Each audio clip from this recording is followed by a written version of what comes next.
Today's episode is brought to you by Microsoft Dragon Copilot, your AI assistant for clinical workflow.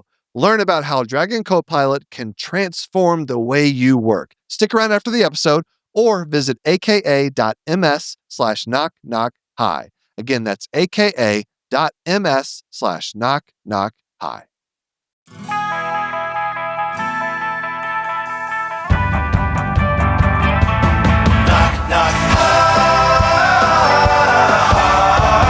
Knock, knock. Hi. Hello, everybody. Welcome to Knock Knock Hi with the Glauc and Fleckens. I am Dr. Glauc and Flecken, also known as Will Flannery. I'm Lady Glauc and Flecken, also known as Kristin Flannery. Welcome to an episode of Glauc Talk. I just got back right before. I'm a little itchy and a little bit of just a bit of uncomfortable feeling. Why? Because I got back from the dermatologist. What did they do to you? I don't think I've ever been itchy after seeing a dermatologist. It's usually you're itchy before you see the dermatologist. First of all, this was a birthday gift for my mom. Oh, like for her birthday, she wanted you to go Yes. to the dermatologist? Correct. Okay. Because she knows like I am not great. I don't take time to like take care of myself. Generally, like when it comes to like making appointments, going to doctor's offices. And so about 5 months ago, I made this appointment. Mm-hmm. I saw a dermatologist, and the reason is because I've got like skin cancer, like basal cells in my family. Mm-hmm. Yeah, no melanoma that I'm aware of, but I got, I'm mully. You are, yeah. You got some got growth. spots. I got spots. I got things. So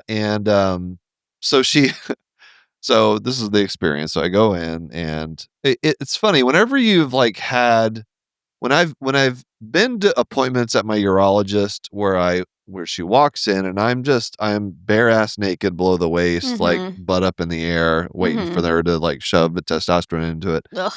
I'm like, We need to clarify that into your my butt cheek. Yeah, it doesn't go into your. The way you said it sounded. It doesn't go into your rectum. Right. It's not a suppository. No, it's not. So, but anyway, whenever you've like had that situation so many times that like I'm fine with any kind of like personal Same with childbirth nudity. and pregnancy. It's like, just what do you want to see? Right. So like I go in, I sit down, and the medical assistant asked me some questions, and then said, "Okay, go ahead and get undressed. Do you want a gown?" I was like, "Why would I need a gown?" I was like, Yeah. I don't like. I'm supposed to be naked, Right. and You're just going to sit on the table fully naked. That's what you thought. well, that's what I was thinking. Yeah. And it was like, "Oh, leave your underwear on." I was like, "Oh, okay. Well, I can take them off if you need me to." Yeah. But no, I guess I'm supposed to leave the underwear on, and Do they not check your butt cheeks? you can tell it's been a while since I've had a skin check. Honestly, I think it's been since college or maybe once in med school. So Yeah. 15, 20 years or something. So anyway, I went down to my underwear, put my gown. He gave me a gown, so Okay. I put it on, and I was very impressed by the dermatologist when she came in. First of all, she saw my defibrillator scar. Mm-hmm. She's like, "What happened here?" And so I got to tell the story. It was a breath of fresh air because she had no idea who I was. Wow. Yeah, which is love that. Not too surprising. I'm not big in dermatology, it seems, just because I don't have a lot of content around. That's true. You don't have a character, do you? Not really. I did the dermatologist goes to the beach video. Oh, that was right. big and for kind of everybody, not just dermatologists, it's just physicians in general. But I don't have like a lot of. I do have a dermatologist character where he puts sunscreen. Yeah, the sunscreen on the nose, which is actually Sensodyne toothpaste. Yeah. My eyes water like crazy whenever I have that. Why don't you just get some actual sunscreen? That's because it doesn't come up on the video. No, some sunscreen is like really white and like. Oh well, I need to get. I don't the have kind any. that just stays on your skin and doesn't absorb. I don't have any of that, so I like try to film it as quickly as possible with the thing, and it's making the menthol is just like in my face, and then I have to scrub to get it off because by the time I finish, it's like hardened dry onto my skin, and I'm all red, and it's a mess. So yeah, I would love it if you wouldn't mind like finding me some. Oh, this is my job? Well, you're the sunscreen master. You wear sunscreen every day. You're wearing it right now. I am. We have no windows open. Well, I will be visible in places where windows are open. I used to think you didn't have to wear sunscreen indoors, you know? You don't. You do, because in the windows, UVA light is blocked, but not UVB. All right, I'll trust you on that one. No thymine dimers on this one over here. Hopefully not. I mean, I'm a little bit obsessive about it because there is melanoma in my family. Yeah. And I am, what's the scale? Fitzpatrick? You're a minus 1,000 on the exactly. Fitzpatrick scale. I'm practically translucent. Yes. So anyway, I'm sitting there, I'm in my underwear, and she comes in, and it was like a master class of like doing the work while also establishing rapport. It was amazing because like as she's just looking all at my up in there, scalp, she's all up in me everywhere, looking, pulling my pants down, like stretching my legs out, looking at the soles of my feet, just rapid fire questions. Like I'm trying to focus on what she was doing. And I was like, "What? No, but I also have to answer all these questions just about my life." Is it like small talk questions? Yeah, small talk stuff. She was in there for maybe 5 minutes, and we talked about my testicular cancer diagnoses. We talked about the cardiac arrest. She's very impressed by you, by the way. Like as an ophthalmologist, like where I work, what kind of stuff I do. Incredible. It's like rattling off. She has the dermatoscope, and she's like in between asking me questions, like in between words. You're like 2 by 2 to the scribe, to the person in the room, her Jonathan. And but I really loved that she had no idea who I was. It's just rare. Like that doesn't happen. Not that we don't want people to know who you are because we want people to see your content. That's fine. But it's just like it doesn't happen often. I don't in a medical setting, I don't just like get to be a patient. Right. Like it's always sometimes, which is, I brought all this on myself, but there's always this like feeling like I have to be Dr. Glockenflecken a little bit, rather than just Will Flannery. Yeah. So it was kind of nice. Like, oh. And so anyway, as she was going through, at the end after she looked at everything, I was like, I got a little rough spot right there. I think it's an SK, and she's like, oh yeah, let me get that for you. What's SK? Seborrheic keratosis, H spot. So okay, I have a keratosis here, but is that an A? No, AK is like a precancerous. That's the bad one. Okay, so this was the one that was like not. SKs are really common. Like I've had this one right here on my nose for like probably a couple of years now. So you start getting them pretty early. But anyway, she right on the table, she had her little like gun. Looked like a little like canister gun, little ice like gun. A blowtorch. Looked like an ice gun, like a blowtorch, but for nitrogen. Liquid nitrogen. Yeah. And it's like she's like freaking John Wick. She like it was amazing. It's like, and then she's like, I have some little tiny skin tags. It's like, yeah. Did that hurt? Yeah. Oh. I mean, it didn't hurt her. Like I have a pretty, after all the stuff I've had done to me, like I have pretty high threshold for pain. So it wasn't right.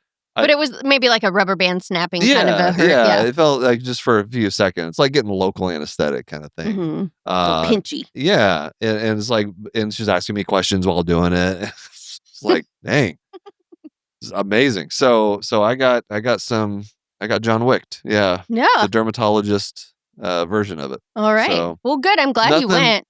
Yeah, no like precancerous stuff. That's no melanoma. That was things. my next question. Yeah, so anything of concern? I'm good. Well, did you call your mom on the way home? And no, I haven't told her yet. Okay, you got to do that. She'll be very excited. Yes. To know that all clear. I fulfilled. Man, it does take a while to get in to see people now. It does. And I mean, it's been like that for a while. You wouldn't now. know because you never go to the doctor. Well, but I do hear it from my patients too. Yes. Like, it is hard. It takes. Is that what's behind that? I think there's certainly a shortage of doctors. We know that. There's a shortage of staff. Mm-hmm. So whenever there's fewer staff to help run clinics, it makes it more challenging to get in. I think that it's mostly around staffing and an aging population. More patients, fewer doctors, exactly, fewer staff members. So especially in a specialty like mine, where the majority of people don't have to see an ophthalmologist until they're in their 50s or 60s. Mm-hmm. And that's the population, the boomer population. Right. And Gen X now is getting into their 60s or close to it. Yeah, like late 50s. Yeah.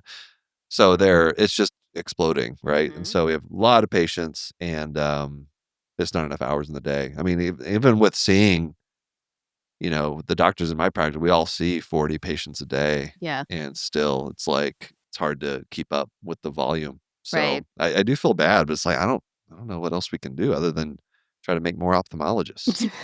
More people. We need more ophthalmologists. I mean, every specialty needs more of everything. I can't remember ever hearing about a specialty being like, we're good.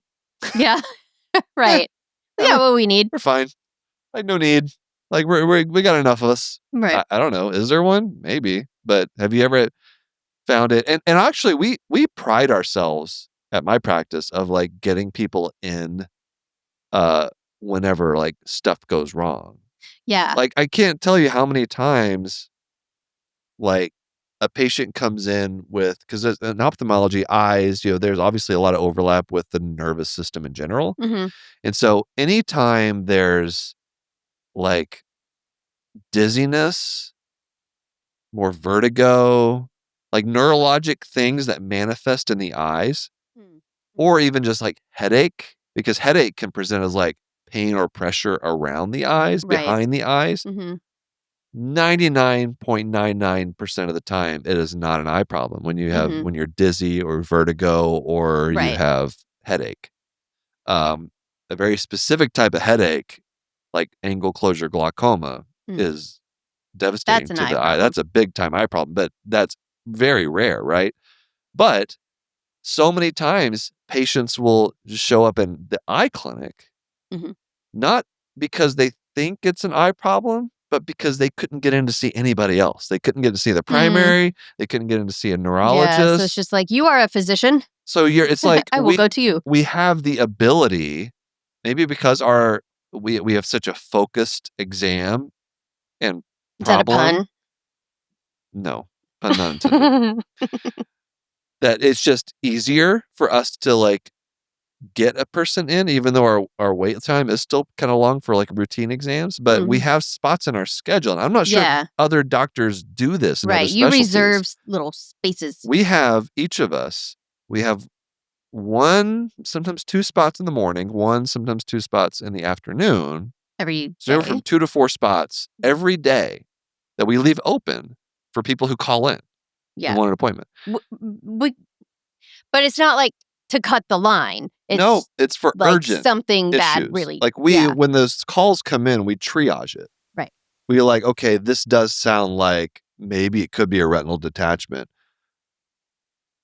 And so we'll like, and we're constantly trying to like educate our own staff on like what constitutes like someone who needs to come in same day and what doesn't. Sometimes you end up with like someone with a subconjunctival hemorrhage, which is not an emergency. Yeah. But looks like one. Yeah. Or the way patients describe it, it's like, I have a lot of pain and my eye is really red. And it's like, sounds severe, but really that's what it is. It's fine.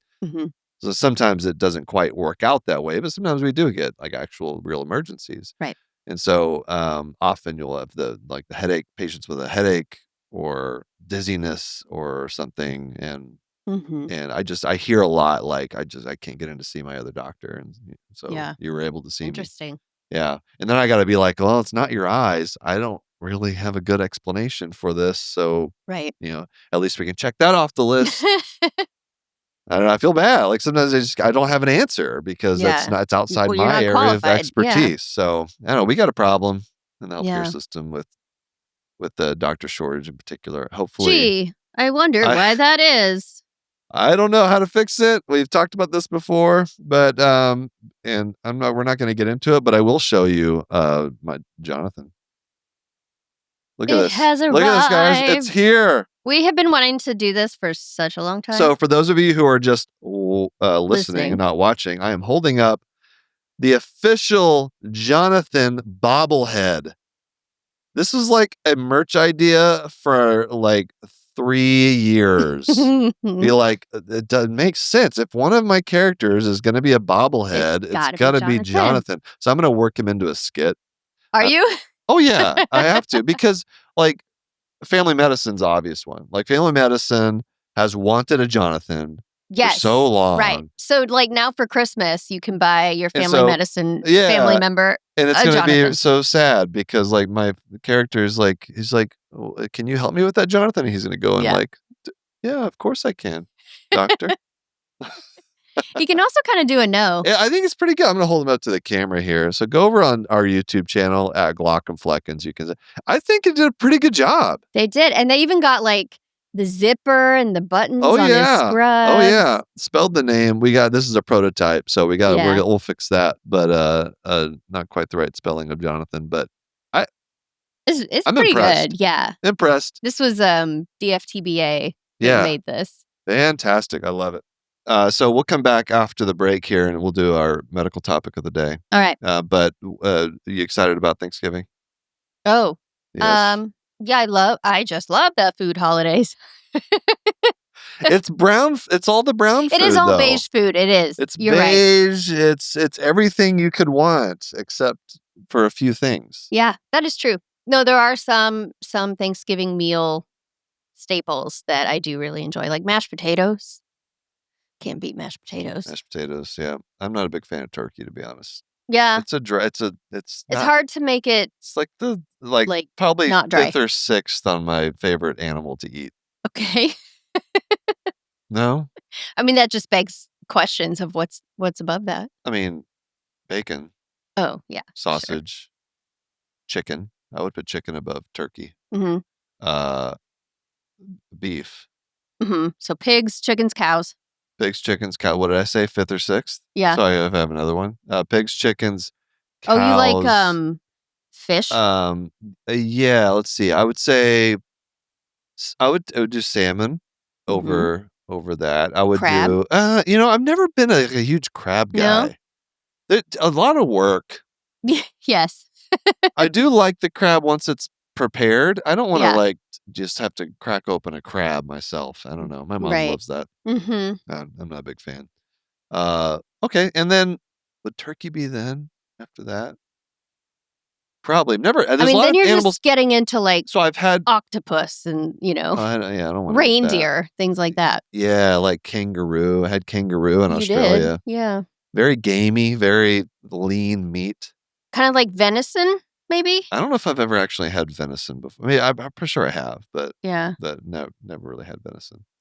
So, I don't know.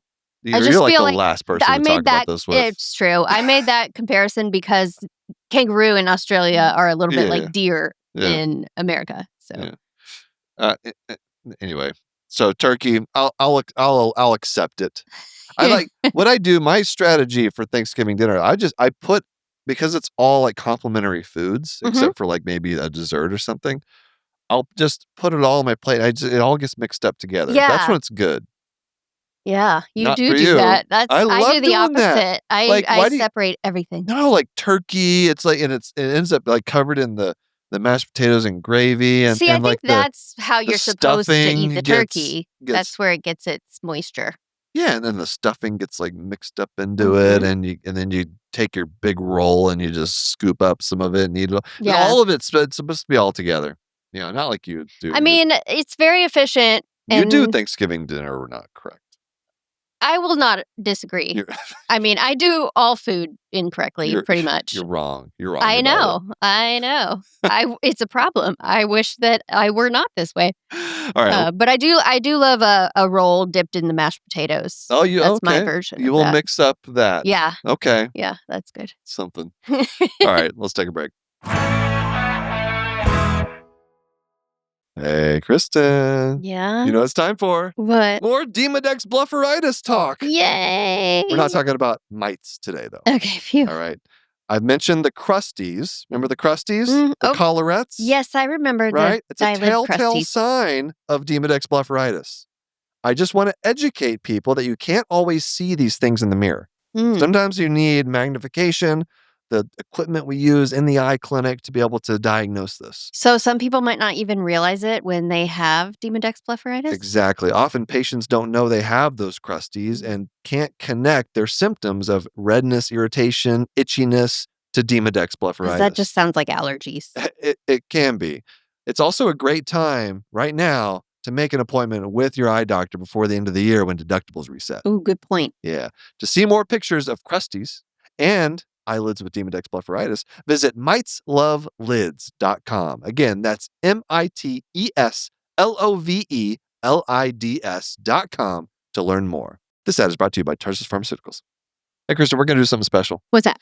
In honor of World Antimicrobial Resistance Awareness Week, this month we're going to spotlight a podcast that's been host to some very powerful conversations about antimicrobial resistance. It's called the Sepsis Spectrum, hosted by Nicole Kupchik. It's so important to get that information out there to people, and a podcast is a great way to do that. It really is. Each episode is about confronting different blind spots in sepsis and antimicrobial resistance that just helps educate people. And it's not just fluff. All right, it's not just cold academics and CME. These are real conversations about real stories about real patients. You can listen to the Sepsis Spectrum wherever you get your podcasts or watch it on Sepsis Alliance's YouTube channel. To learn how you can earn free nursing CE credits just by listening, visit sepsispodcast.org. Are you ready to learn? I'm always ready to learn. Oh, yes. We are ready to learn. Random topic time. I got my USMLE, Step 1, First Aid, 2025, a student-to-student guide. All right. Give me a page number 30. Remember what we talked about last time? Oh, let's quiz last time. What was it last time? See, I never remember. And then it just comes out. Like, I can't. How many times am I going to have to tell you? I cannot free recall. You're going to choose. I almost, let me see. Yep, I have the list of pages that we chose before. Okay. I'm almost, there's like a 20% chance you're going to choose the same page. The first one came into my mind, which this is not my selection, but I'm going to tell you the first number that came into my mind is 687. I'm pretty sure that's on there. You already did that. Yep. That was the very first one. See, I don't know why. I just get stuck. Remember we did rough endoplasmic reticulum. We did organelles. We did all that stuff last time. That was fun. All right. Also, we knew nothing. That's why we got the book. That's why we got the book. To learn everything in this book. Everything. Well, it's just embarrassing because, like, at one point we did know all of that. And it has since left our brains. You did learn some biochemistry. I had a minor in biology. I took a lot of... Yeah, and you learn about that stuff too in like high school and stuff. But just to remind everyone, this book is everything that a med student needs to know to pass their licensing exam. So theoretically, if you know everything in this book, you can be a doctor. At least you can like pass your test. Yeah. There's a lot that goes into doctoring. It won't give you a degree or clinical experience. Yeah, a lot that goes into doctoring other than just what's in this book. But to pass your written test, you could do it. All right. So 32706. Okay. I'm going to really try to like shuffle the playlist. 291. 290. Oh, no. Are you... let's get past that one, hopefully. Oh, yes, we're getting into cardiovascular. 291. What do we have? Oh, lots of equations. Okay. Oh, my goodness. On what topic? cardiovascular physiology. Okay. Oh, gee, this is. Oh my God. Are you even going to be able to do this one? Can I go one page on the, I reserve the right to go one page before or after. Okay, fair enough. Because this is, it's like ejection fraction. It's like stroke volume, ejection fraction. It's like I'm boring myself just saying the words. But the one before, I think, is kind of, there's a little bit more stuff to talk about. Okay. I know about ejection fraction. Oh, do you? I had to learn about that when you were in the ICU because your ejection fraction was not good. 0? Well, at one point, yes. Yeah. But oh, really? They talked about that with you? Yeah, because they were trying to, it was while you, like, first day you were in there, they were trying to get you stabilized and all of that. And so, like, when you first came in, the ejection fraction, well, first you went to the emergency room. I don't know what it was there, but by the time you're in the ICU, the number that's in my brain is 20. Is that a thing? Like, really very low. That's very low. Yes, it was when you first came in. Not great. So ejection fraction, is, so we'll do a little bit on 290. Or you said 291? Yeah. Oh, yeah. No, 291 is even worse. That's like resistance, pressure, flow. Anyway, ejection fraction, though, is your stroke volume, which is your in diastolic volume minus your in systolic volume. So basically, your stroke volume is the amount of blood that gets pushed out of your heart. Right. Ejected. Yeah. So your ejection fraction is your stroke volume. So how much, that divided by the amount of blood left in the heart during at the end of diastole.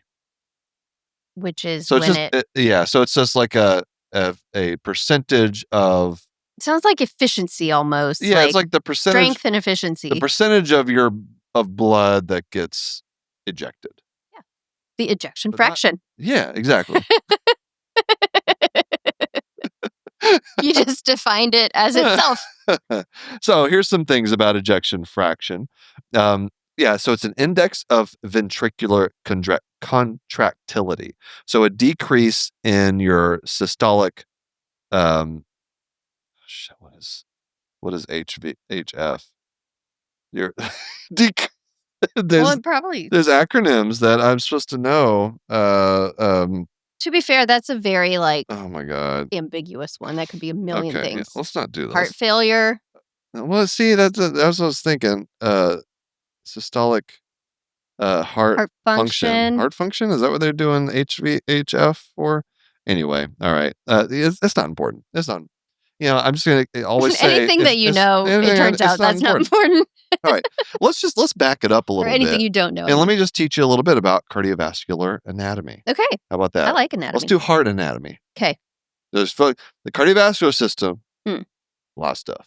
Yeah. Right. It's everywhere. So let's start with the left atrium. So that's the part that's most posterior part of your heart.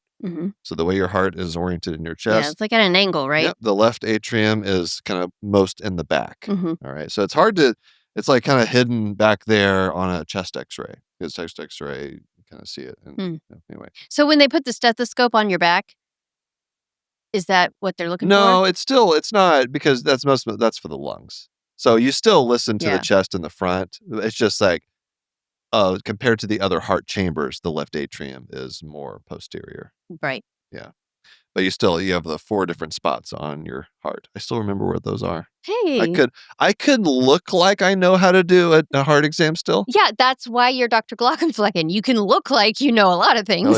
Oh yeah. I could listen to the lungs, those little sounds. I could listen to the heart, all the beeps and boops in there. Beeps and boops. All right. So left atrial enlargement. That's seen in something called mitral stenosis. That doesn't sound good. Yeah. So your mitral valve Yes. is where blood goes from your atrium to your ventricle, and then it gets ejected to the body. As we just discussed. Yeah. So if you have mitral stenosis, that valve is thick, or it's like hardened. by some kind of disease can do that, like rheumatic fever. It's like a bacterial infection. I think. I don't know. That might be wrong. Anyway, whenever so that valve doesn't work right, blood can kind of build up in the left atrium and cause it to be larger than normal. Yeah. And remember, that part of the heart is most posterior. And so if it gets bigger, it can actually compress the esophagus. Okay, wait. Because the esophagus... So the whole heart is still in front of the esophagus. Yep. Okay, got it. Yep. But that's the part that's going to be like most close to it. Yeah. So dysphagia, which is like difficulty swallowing, that is a symptom sometimes of a heart valve problem. Oh. Because the left atrium can be larger. Yeah.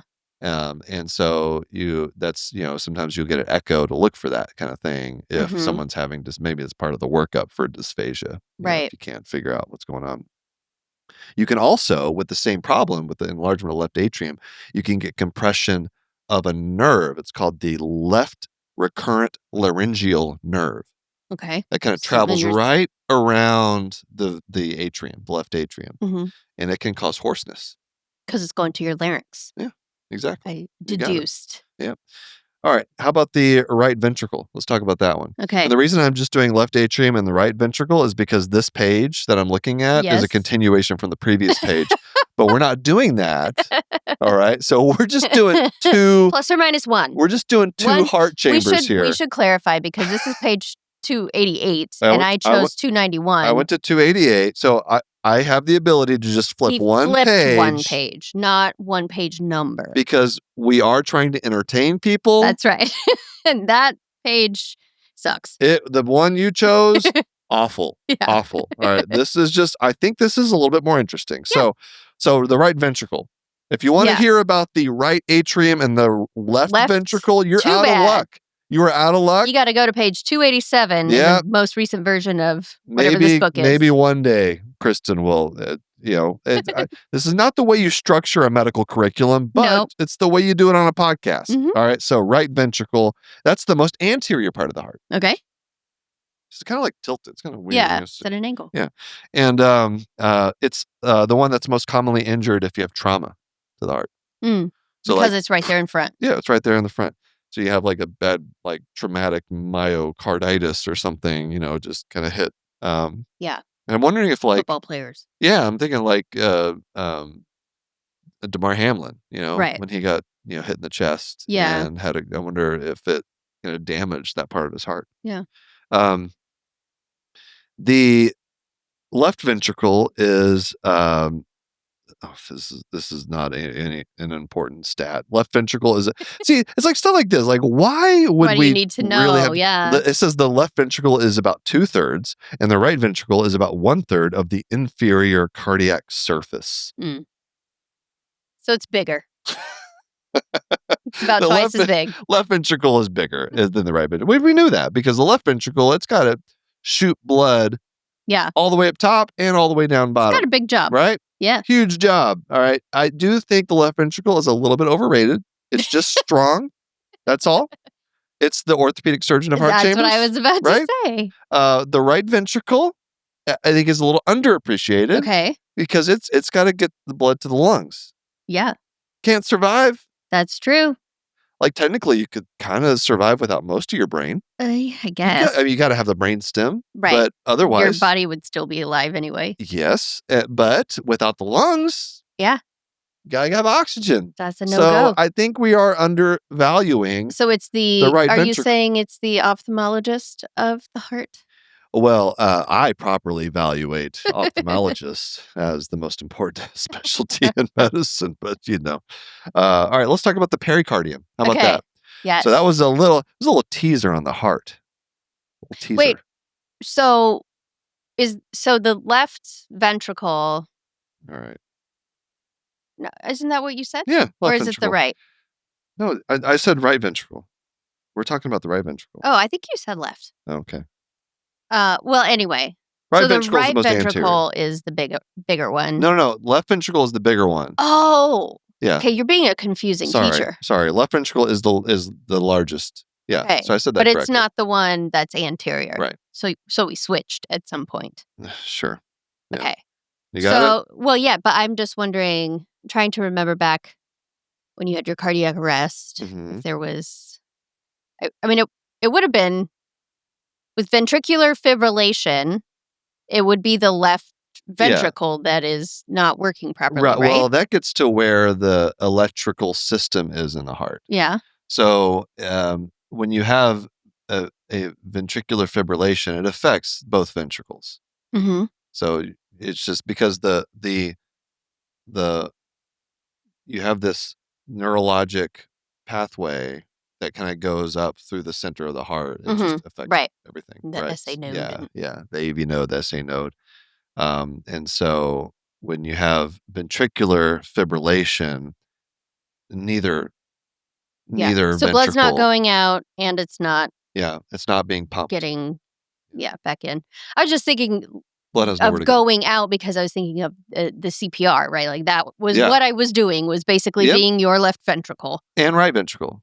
Both. Yeah, sure. Yeah, you were being my heart. I was. Yes. You were pushing. But the effort is the effort of the left ventricle. And because you're pushing, and we know now, based on my expert review of the heart chambers, that the right ventricle is the most anterior part of the heart. Yeah, so I was pushing on that. Absolutely going to push on that, but you're pushing on the whole heart, right? So you're when you compress in, you're pushing the blood that's in the ventricles out. Mm-hmm.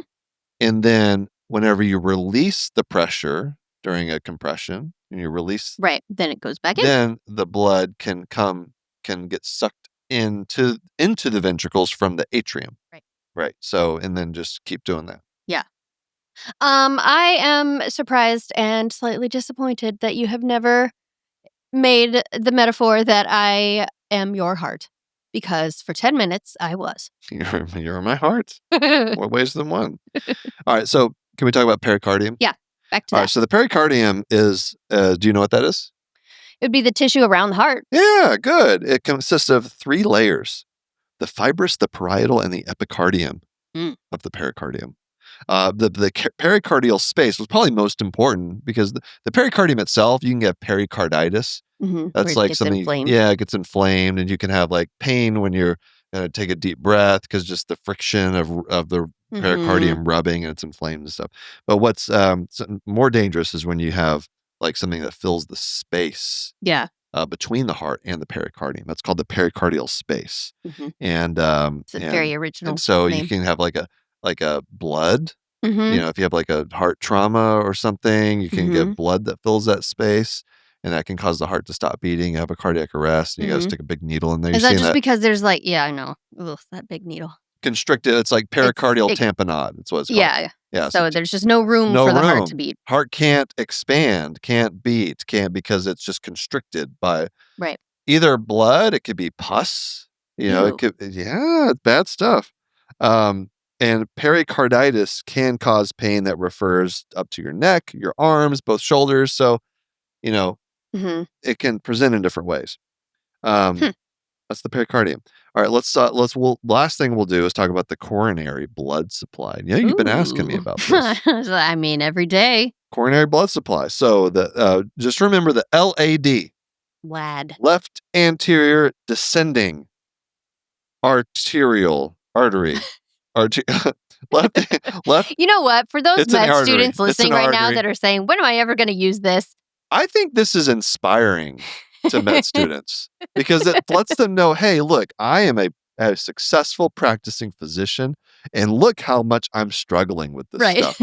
It's hard. You can still be a great doctor and not know much about the coronary blood supply. Unless you should probably know if you're going into cardiology.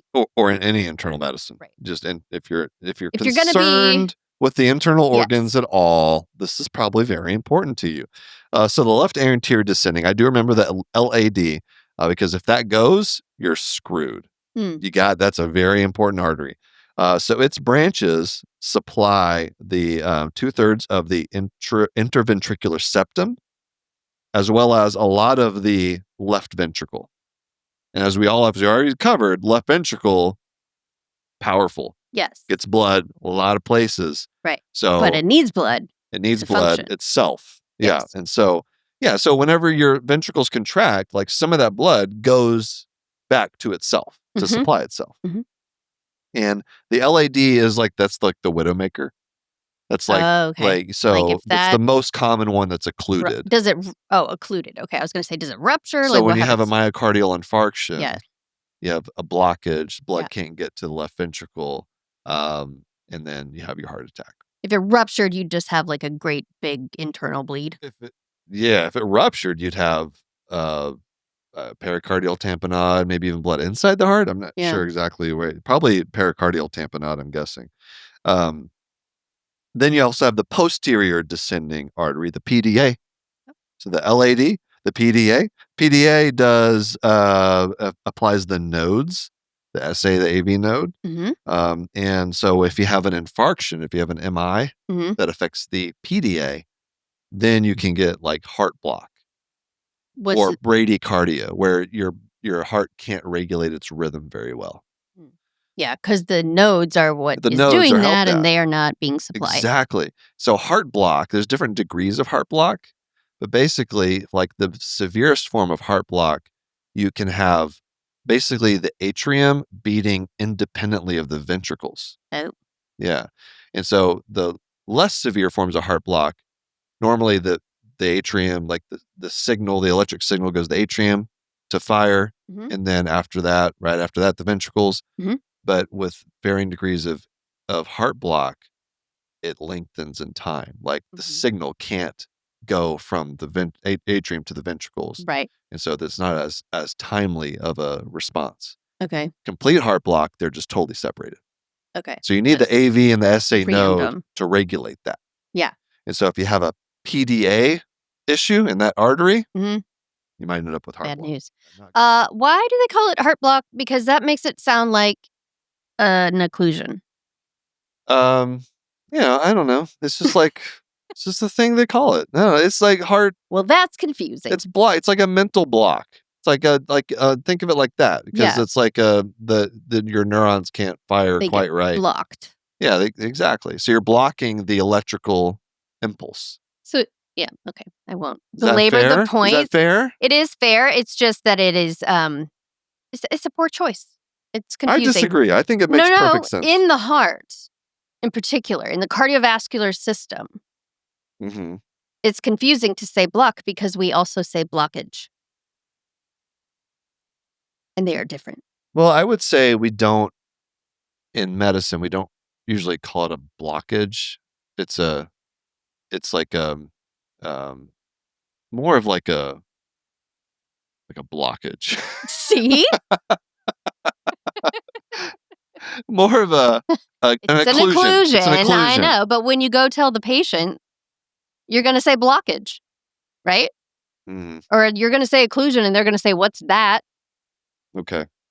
Well, there's other. I'm a communications person. It's important to me. Yeah, sure. So you also have a few other like smaller vessels, like the left circumflex artery, the obtuse marginal artery. Oh, well, that's rude. These supply not less important parts of the heart, but less amount of the heart tissue. And so maybe more likely that you might survive a big heart attack. You hear about like one vessel disease or two vessel disease or three vessel disease. Right. And then you end up doing like a double bypass, triple bypass, quadruple bypass. Right. And I've never seen a bypass operation, but to me, that is just incredible. Like you can, first of all, the heart, this is something I've never really like understood how they do this. I'm sure I could look it up, but whatever. I'm just in my mind. I'm just going to continue thinking that it's like impossible. is how you like suture heart arteries. Yeah. The heart's always freaking going. Yeah. It's moving. Right.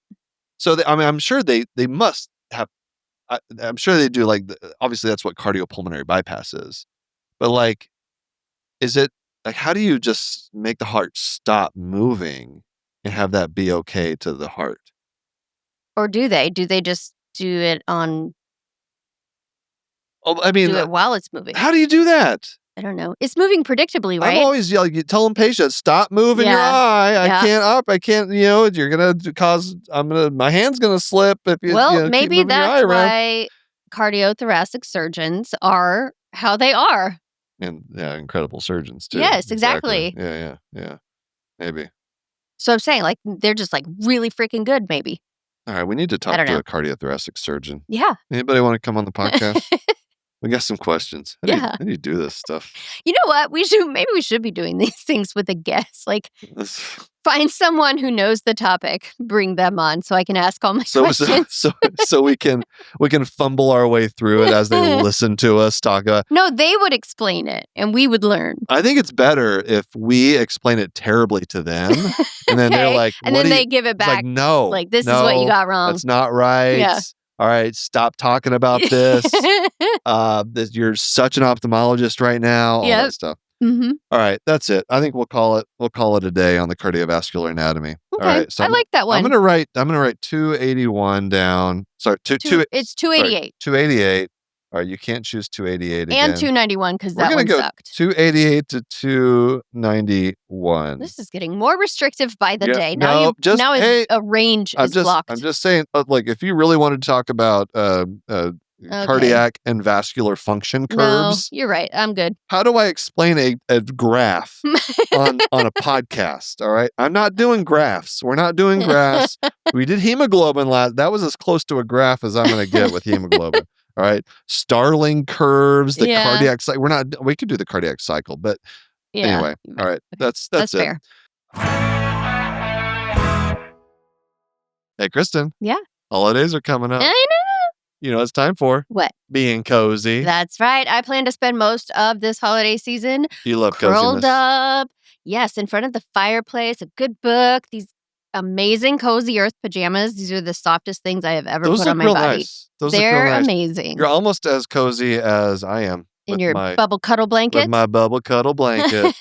You're still wearing that. It's just how I told you, it's how I live now. Okay. Just with this wrapped around me at all times. I can't blame you. And I know exactly what gifts we're giving people for the holidays. I think it's obvious. Absolutely. Cozy Earth, like all the way, all the things.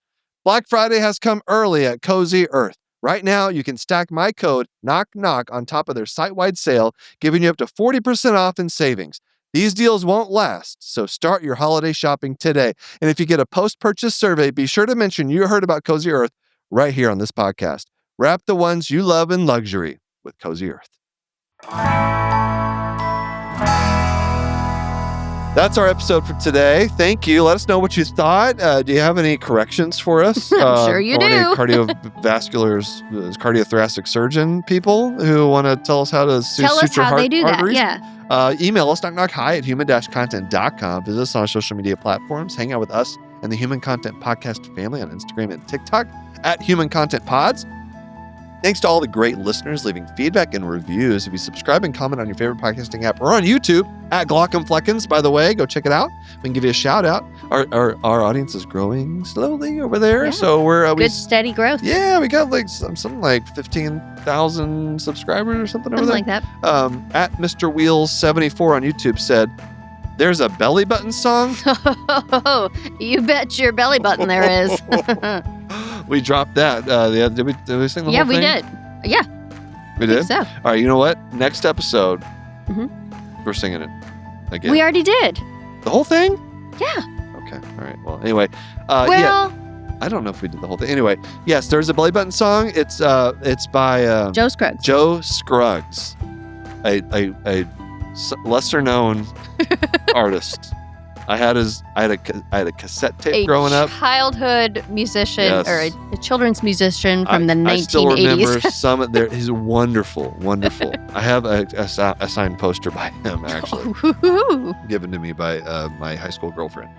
There's also the shoe song. My other shoe. Oh, Where's the other shoe. Where could it be? It hides from you and it hides from me. That's all I know. Yeah. Right. There's also one about stepping in gum. Yeah. Something. Is there one about something gets put in the freezer? There's one about the snowman. The snowman song. Yes. Oh, God, that's such a sad song. Okay. Actually, the next episode, because we're getting into December, I might sing that one. All right, we also have a Patreon. Go check it out. Lots of cool perks, bonus episodes where we react to medical shows and movies, hang out with other members of the Knock Knock Hi community, early ad-free episode access, interactive Q&A live stream events, much more. Patreon.com/Glauc. Speaking of Patreon community perks, no one ever said community perks. And I was like, every episode I say, speaking of Patreon community perks. You do. You say tons of cool perks. Oh, I do say perks earlier. Okay. You just are like checking out and going on autopilot. That's true. I keep thinking like that's the first time I'm bringing up perks and like total non sequitur kind of thing. All right. New member shout out. Jerry. Hi, Jerry. Thanks for joining. And shout out to the Jonathans, as usual. Patrick Lucia C, Edward K, Marion W, Mr. Granddaddy, Caitlin C, Brianna L, MP Cole, Mary H, Keith G, Parker, Muhammad L, David H, Kaylee A, Gabe, Gary M, Eric B, Marlene S, Scott M, Kelsey M, Dr. Hoover, Sean M, Ryan N, Jess K, Hawkeye MD, Bubbly Salt, and Shawnee D. Patreon roulette time. Random shout out to some of the emergency medicine here. Shout out to Heather B for being a patron. Thanks, Heather. And thank you all for listening. We're your hosts, Will and Kristen Flannery, also known as the Glauc and Pleckins. Our executive producers are Will Flannery, Kristen Flannery, Aaron Courtney, Rob Goldman, and Shanti Rook. Our editor and engineer is Jason Pertiza. Our music is by Omer Ben-Zvi. To learn about Knock Knock Hi's program disclaimer, ethics policy, submission verification, and licensing terms and HIPAA release terms, you can go to glaucandpleckins.com or reach out to us, knockknockhi@human-content.com with questions, concerns, or fun medical puns. Knock Knock Hi is a human content production.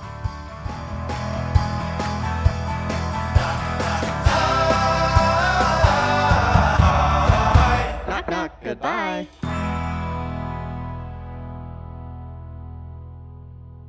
Hey, Kristen. Yeah? You know all that businessy stuff that you hate to do?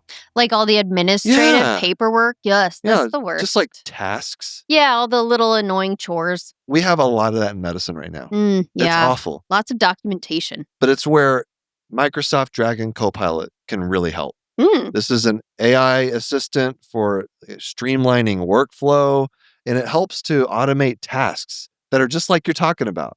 Just kind of difficult to do, take time, that take you away from things that you really need to do in your line of work. Like practice medicine. Yeah. So from summarizing notes and evidence, getting key facts and details, prepping orders that you need to, it just helps. It just helps you do your job more efficiently. Yes. And it lets you focus again on that relationship. And it takes away some of the cognitive load that comes with all those little annoying tasks. Absolutely. Drafting referrals and after visit summaries just makes it go faster.